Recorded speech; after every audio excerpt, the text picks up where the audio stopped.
स्वागत है बच्चों आपका हमारे YouTube channel pioneer education academy में। ऑनलाइन क्लास जारी रखते हुए आज हम पढ़ेंगे साइंस सब्जेक्ट क्लास 6 का जो है, और इसमें हम पढ़ेंगे चैप्टर 3 जिसका नाम है फाइबर टू फैब्रिक। फाइबर का अर्थ होता है रेशा, और आज हम कहानी पढ़ने जा रहे हैं या उसको समझने जा रहे हैं कि रेशे से कैसे धागा और कपड़ा बना, उस चीज़ के बारे में जानेंगे। रेशा क्या है, रेशा हमें कहाँ से प्राप्त होता है, इन सब चीज़ों पर आज हम गौर करेंगे। तो इसमें सबसे पहले आप जानिए कि रेशा जो होता है, रेशा आपने देखा होगा, जैसे कभी आपने नारियल देखा होगा तो नारियल के ऊपर में आपने देखा होगा एक रेशा टाइप का बना हुआ होता है। पूरा अंदर का नारियल फल नहीं, उसके ऊपर जो आवरण होता है, कवर होता है जो हार्ड, वो ऊपर में आप देखिएगा पूरा रेशेदार होता है जब हम उसको छीलते हैं तो। या आप जब कभी आम खाते होंगे तो आम के गुठली में देखे होंगे रेशा आपने, तो ये सब होते हैं रेशे। आपने जूट यानी कि कपास के पौधे को देखा होगा, जो उसमें से रुई निकलता है, वो भी एक फाइबर, एक रेशा है। तो इन्हीं चीज़ के बारे में हम जानेंगे। तो रेशा मुख्यतः दो प्रकार का होता है। पहला जो होता है, ये टाइप्स ऑफ फाइबर जो रेखा होता है वो मुख्यतः दो प्रकार का होता है। एक होता है नेचुरल फाइबर यानी कि प्राकृतिक रेशे, और एक होता है सिंथेटिक फाइबर यानी कि कृत्रिम रेशे, जो कृत्रिम ढंग से बनाया जाता है। जो नेचुरल रेशे हैं वो हमें दो चीज़ों से प्राप्त होती है, एक प्लांट से और एक एनिमल से। अब प्लांट में मैंने आपको एग्जांपल दिया, जैसे प्लांट से हमें क्या क्या मिलता है। आम के पौधे से आपको रेशे प्राप्त होंगी, कॉटन के पौधे से आपको रेशे प्राप्त होगी, जूट जो है स्टेम से प्राप्त होती है, किसी पौधे के स्टेम यानी कि स्टेम से, तने से प्राप्त होती है। आप उसके बाद आम का मैंने भी एग्जांपल दिया जो उसकी गुठली में होता है। याद रखिएगा कि आम का, मैंगो का और कॉटन का जो है वो सीड में ही फाइबर पाया जाता है, उसके बीज में जो है वो आपको फाइबर मिलेगा। नारियल का पौधा हुआ, इस तरह से हमें प्लांट से फाइबर की प्राप्ति होती है। एनिमल से आप जानते होंगे, जैसे उल, भेड़, सिल्क वर्म का आपने नाम सुना होगा, रेशम कीट, इनसे हमें फाइबर प्राप्त होता है। प्लांट में आप रख सकते हैं कॉटन, कोकोनट, जूट, ये जो है इनके सोर्स हैं, इनके स्रोत हैं कि प्लांट से हमें कौन कौन से किस प्रकार के फाइबर प्राप्त होते हैं। जैसे प्लांट में कॉटन के प्लांट से हमें फाइबर प्राप्त होता है, कोकोनट के, जूट के, और एनिमल्स के जो है वो उल और सिल्क वर्म, रेशम कीट जो रेशम पालन होता है, जिसे सेरीकल्चर कहते हैं। अब हम जानेंगे सिंथेटिक फाइबर यानी कि कृत्रिम। ये हमारे प्राकृतिक में पाया जाता है। आप याद रखिएगा कि कोई भी चीज़ मुख्यतः दो तरह की होती है, एक प्राकृतिक होती है और एक कृत्रिम, यानी कि एक जो प्रकृति ने बनाया और एक जो हम खुद बनाते हैं। तो इसी तरह फाइबर भी दो तरीक़ा की होती है, एक नेचुरल फाइबर और एक सिंथेटिक फाइबर। सिंथेटिक फाइबर कृत्रिम रेशे जो बनाए जाते हैं कुछ केमिकल के सहारे, जो पेट्रोलियम से प्राप्त होते हैं फाइबर, पेट्रोलियम से मिलके बनते हैं, पेट्रोलियम पदार्थ से ये, और उसमें कुछ केमिकल का मिश्रण करके ये फाइबर तैयार किया जाता है। इसमें किस टाइप का फाइबर मिलेगा आपको देखने के लिए, नायलॉन, पॉलिस्टर,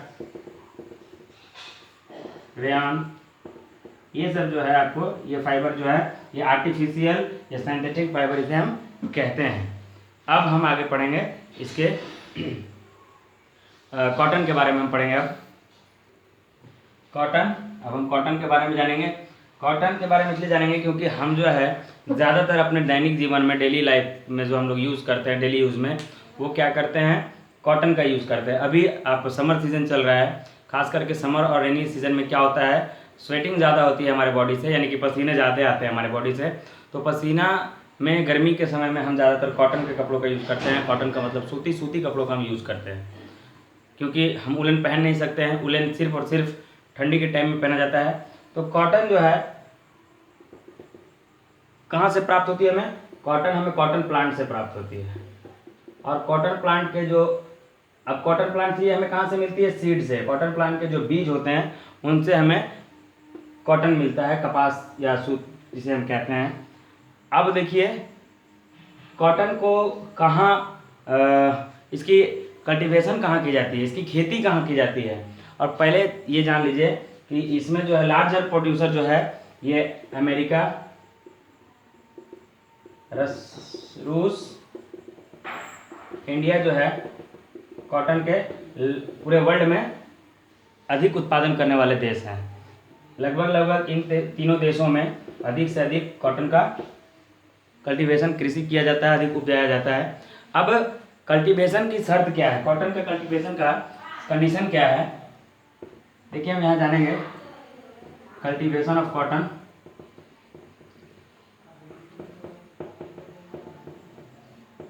इसकी कृषि के लिए, इसकी खेती के लिए क्या करना होगा। तो इसकी खेती जो है हमेशा ज़्यादातर आपको ब्लैक सॉइल में होती है, काली मिट्टी में इसकी खेती होती है।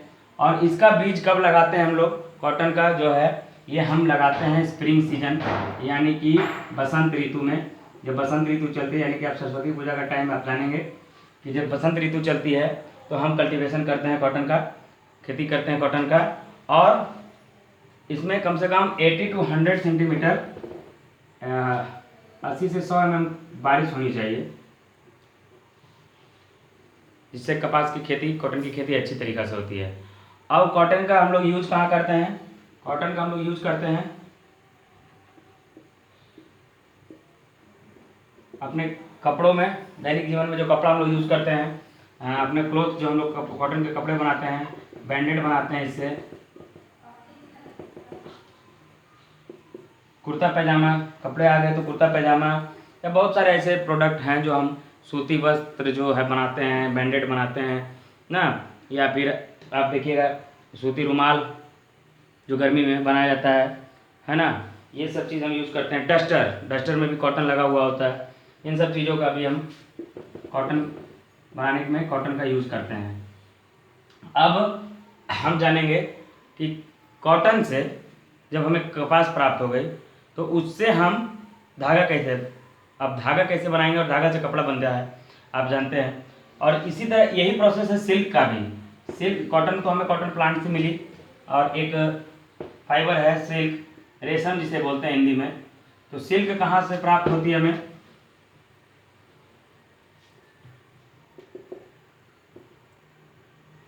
सिल्क, इसका प्रोड्यूसर है सिल्क वॉर्म, यानी कि रेशम का कीट जो है, इससे हमें रेशम प्राप्त होती है। और आप जानेंगे कि ये कीट जो है सिल्क वर्म शहतूत के पेड़ पर पाया जाता है, रहता है, वहाँ उनकी पत्तियों को खाता है और सिल्क का प्रोड्यूस करता है। सिल्क वर्म से हमें सिल्क मिलती है। ये भी अच्छे क्वालिटी का और काफ़ी महंगा फाइबर है, जो हमारे इंडिया में भी यूज़ किया जाता है और देशों में भी यूज़ किया जाता है। तो ये थी सिल्क के बारे में, आपको मुख्यतः कॉटन के बारे में समझना है। अब आइए, चैप्टर का नाम है फाइबर टू फैब्रिक। ये कैसे बना फाइबर रेशे से कपड़ा, इसकी क्या प्रोसेस है बनाने की, ये मैं आपको बताने जा रहा हूँ। तो ध्यान दीजिएगा बोर्ड पे। तो cotton, processing of cotton fibre, cotton fibre जो कॉटन से जो रेशे प्राप्त करते हैं, रेशे हम लोग बनाते हैं, उसकी प्रक्रिया क्या होती है। उसके दो प्रक्रिया होती है, एक होती है गाइनिंग और एक होती है स्पिनिंग। गाइनिंग क्या है, जब कॉटन के प्लांट पे कॉटन का जो फ्रूट है लग जाता है, उसमें से कॉटन के जो सीड होते हैं, बीज, हम जानते हैं कि कॉटन जो हमें कॉटन के सीड से प्राप्त होती है ना, बीज कोष से प्राप्त होती है। तो जो सीड पे ऊपर कवर होता है वो कॉटन का होता है, जो बीज है उस पर जो है आवरण होता है वो कॉटन होता है। उसको जब हम सेपरेट करते हैं उस सीड से, उस बीज से, उस कपास को हम जब अलग करते हैं, इस प्रक्रिया को, this process is non age gaining, इस प्रक्रिया को हम गाइनिंग कहते हैं। बीज से रेशे को अलग करते हैं, वो हाथ से होता है, मशीन से होता है ना, उसको अलग कर देते हैं, तो हम गाइनिंग जानते हैं कि कॉटन सीड से कॉटन को अलग करने की प्रक्रिया। कॉटन सीड से हम, ये कॉटन मान लीजिए कॉटन सीड है, इसके ऊपर जो कॉटन है इसको जो हम अलग करते हैं, कॉटन को निकालते हैं, इस प्रक्रिया को हम क्या कहेंगे, गाइनिंग कहेंगे। अब स्पिनिंग, स्पिनिंग क्या है आप नाम से जानिए, मैं आपको बोलता हूँ कि किसी भी टॉपिक को समझना है तो सबसे पहले उसको हम उसके नाम से जानेंगे। स्पिनिंग क्या है, स्पिनिंग क्या है, घूमना। स्पिन मतलब क्या होता है, घूमना। आप देखते होंगे तो स्पिन हो गया, आप क्रिकेट खेलते होंगे बच्चे, बॉल को बोलते होंगे कि स्पिन हुआ, मेरा बॉल घूमा, टर्न हुआ, तो वही स्पिन मतलब घूमना। और घूमना से याद कीजिए चरखा। घूमता कौन है, चरखा। गांधी जी को आपने देखा होगा चरखा चलाते हुए। तो चरखा या फिर मशीन से जब हम इस प्राप्त कॉटन को, इस रेशम को उस मशीन से उसको चरखा चलाते हैं, बुनते हैं, ये करते हैं, चलाने के बाद एक धागा टाइप का निकलते जाता है, रेशा जो है वो धागा टाइप का बनते जाएगा रेशा। उसको घुमा घुमा के, जैसे आप देखते होंगे कभी 2 रस्सी को लीजिए, दोनों को ये डबल कर दीजिए, एक रस्सी लंबा लीजिए, उसको डबल कीजिए, उसके बाद उसको घुमाइए तो देखिएगा वो मजबूत होता जाता है। उसी तरह धागा जो है इस पर आपने कहीं देखा होगा, आज के ज़माने में नहीं, पहले के ज़माने में आपको मिलता है चरखा देखने के लिए। तो उसमें जब उस कपास को रखा जाता था और उसको घुमाया जाता था तो एक रेशा लंबा बनता जाता था धागे टाइप का। तो इसी प्रक्रिया को हम क्या कहते थे, स्पिनिंग कहते थे। आपको गांधी जी का चरखा इस तरह से हुआ करता था, याद होगा आपको, ये गांधी जी चलाते थे यहाँ पे चरखा, कुछ इसी टाइप का चरखा हुआ करता था। तो इस चरखे पे जब ये बीच पहला जो गाइनिंग होता है, इसे जब कॉटन के सीट से कॉटन को निकाल के इस चरखे पे लाया जाता है और उसको उसकी प्रक्रिया की जाती है तो लंबा रेशा हमें प्राप्त होता है, धागा प्राप्त होता है, जिसको हम स्पिनिंग कहते हैं। ये 2 प्रक्रिया थी जिससे हम कॉटन से फाइबर बनाते हैं। अब फाइबर से फैब्रिक। फाइबर से फैब्रिक कैसे बनता है, जो रेशे बने वो मशीन पे लाए जाते हैं। मशीन पे लाने के बाद उसको मतलब बराबर रखा जाता है, बराबर किया जाता है, और बराबर करने के बाद एक गोला तैयार किया जाता है, यार्न जिसको बोलते हैं, कॉटन कपास के धागे का गोला। जैसे आप ऊन देखे होंगे तो मम्मी कपड़ा बुनने से पहले क्या करती है, गोला बनाती है, उनका ऊन खरीदती है मार्केट से, उसके बाद उसको गोला बनाती है ताकि वो सरलता से बुना जा सके। उसी तरह इस कपास के रेशे का एक यार्न बनता है, उस यार्न से हमें कपड़े बुनने में आसानी होती है। तो जब हम फाइबर टू फैब्रिक, यही रेशा से हमको सूत बनाना या कपड़ा बनाना होता है, रेशे से जब कपड़ा बनता है तो इन सब प्रक्रियाओं का सामना करना पड़ता है। कॉटन को लाइए, उसको सीट से अलग कीजिए, गाइनिंग कीजिए, स्पिनिंग कीजिए, रेशा, तब जाके रेशा प्राप्त होता है, तब फाइबर प्राप्त होता है। अब फाइबर भी जाता है आधुनिक मशीन में, जब मशीन में जाता है तो वहाँ पे गोले तैयार किए जाते हैं फाइबर के, कॉटन फाइबर का एक गोला तैयार होता है जिसको हम यार्न कहते हैं। अब उस गोले का क्या होता है, वो गोला जाता है मशीन में, और मशीन में उसको वेविंग की जाती है, यानी कि बुनाई की जाती है। मशीन से 2 गोलों को लेके सीधा सीधा लंबा रख के उसको बुनाई की जाती है मशीन के द्वारा। और आप जानते हैं कि निटिंग भी करते हैं मम्मी लोग, जो हाथ से बुनते हैं, जो गर्मी में आप ठंडा में आपने देखा होगा स्वेटर बुना जाता है, उसी तरह इसका भी बुनाई होता है। तो इसी तरह से हमें फाइबर से फैब्रिक प्राप्त होता है, कपड़ा प्राप्त होता है, कपड़ा बनता है। अब इसी का आगे मैं आपको समझाऊंगा सारे नायलॉन रेयॉन के बारे में कि उसको कैसे पहचानें, किस तरह से, अब इसके बाद नेक्स्ट वीडियो में। तब तक के लिए थैंक्स, देखते रहिए और ज्ञान प्राप्त करते रहिए हमारी YouTube channel pioneer education academy से।